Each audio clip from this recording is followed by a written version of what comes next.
परिचय। रविवार की सुखद सुबह है। 8 वर्षीय भावेश पास की दुकान से दूध, ब्रेड और मक्खन लेने जा रहा है। रास्ते में उसने पाइप से बहता हुआ पानी देखा। यह उसकी कॉलोनी की हर सुबह का सामान्य दृश्य है। भावेश को बहाव का कारण पता है।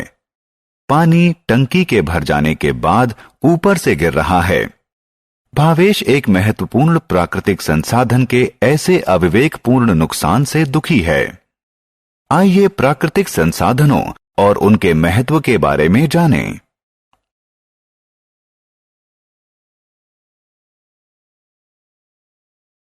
आओ सीखें। प्राकृतिक संसाधन को परिभाषित करना, नवीनीकरण के योग्य और नवीनीकरण के अयोग्य प्राकृतिक संसाधनों में विभेद करना, विभिन्न प्राकृतिक संसाधनों की विशेषताएं बताना। प्राकृतिक संसाधन। प्राकृतिक संसाधन उन पदार्थों का भंडार है जिन्हें प्रकृति ने हमें प्रदान किया है। प्राकृतिक संसाधन 2 प्रकार के होते हैं, नवीनीकरण के योग्य और नवीनीकरण के अयोग्य। नवीनीकरण के योग्य संसाधन वह हैं जो मनुष्य के उपभोग के बाद समाप्त नहीं होते।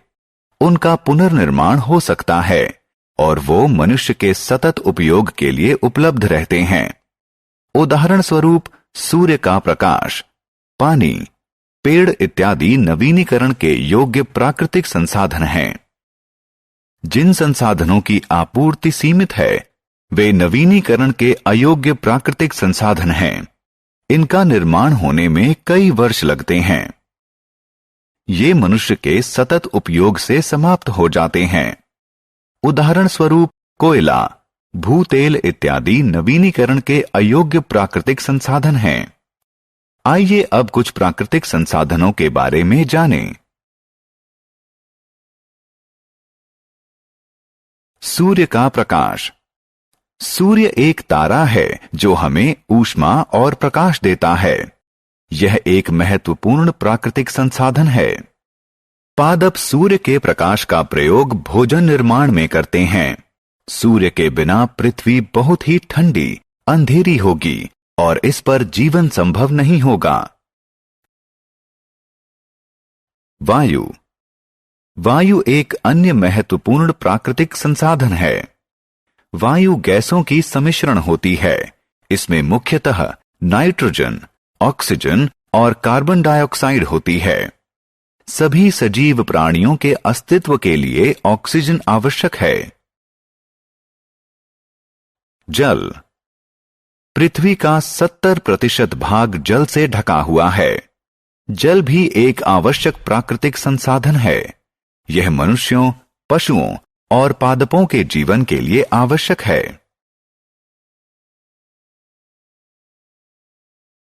मृदा। मृदा पृथ्वी के ऊपरी भाग की महीन परत होती है। इसका निर्माण शैलों की वायु और जल से छोटे छोटे टुकड़ों में टूटने के कारण होता है। मृदा अपनी संरचना में पृथक होती है। कुछ महीन होती है और कुछ खुरदुरी। मृदा का रंग भी पृथक होता है। कुछ स्थानों पर वह लाल होती है और कुछ स्थानों पर वह काली होती है। मृदा पोषक तत्वों और जल का संग्रहण करती है।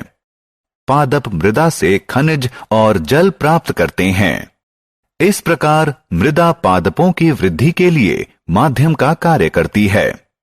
यह चींटियों, केंचुओं और दूसरे कीड़ों और जानवरों को जो मृदा में घर बनाते हैं आश्रय प्रदान करती है। वन। वन वृक्षों द्वारा घिरे हुए बहुत बड़े भूभाग को कहते हैं। यह भी एक महत्वपूर्ण प्राकृतिक संसाधन है। वन हमें ऑक्सीजन प्रदान करते हैं। वन वर्षा कराने में भी सहायता करते हैं। वन हमें खाना बनाने, फर्नीचर बनाने और इमारत बनाने के लिए लकड़ी प्रदान करते हैं। वृक्ष से कागज भी बनता है। हम वृक्षों से फल, मेवे और मसाले भी प्राप्त करते हैं। कोयला और भूतेल। कोयला और भूतेल जीवाश्म ईंधन है जिनके निर्माण में कई साल लगते हैं। ये उन वृक्षों से बनते हैं जो मृदा में दब गए हों। ये नवीनीकरण के अयोग्य होते हैं क्योंकि इनकी आपूर्ति सीमित है और मनुष्य द्वारा इनके अति उपयोग से ये समाप्त हो सकते हैं। हमने क्या चर्चा की? प्राकृतिक संसाधन उन पदार्थों का भंडार है जिन्हें प्रकृति ने हमें प्रदान किया है। प्राकृतिक संसाधन दो प्रकार के होते हैं, नवीनीकरण के योग्य और नवीनीकरण के अयोग्य। नवीनीकरण के योग्य प्राकृतिक संसाधन मनुष्य के उपयोग द्वारा समाप्त नहीं होते, जैसे सूर्य का प्रकाश, जल और वृक्ष इत्यादि। नवीनीकरण के अयोग्य प्राकृतिक संसाधन की आपूर्ति सीमित होती है। वे मनुष्य के सतत उपयोग से समाप्त हो सकते हैं। उदाहरण स्वरूप कोयला और भूतेल इत्यादि।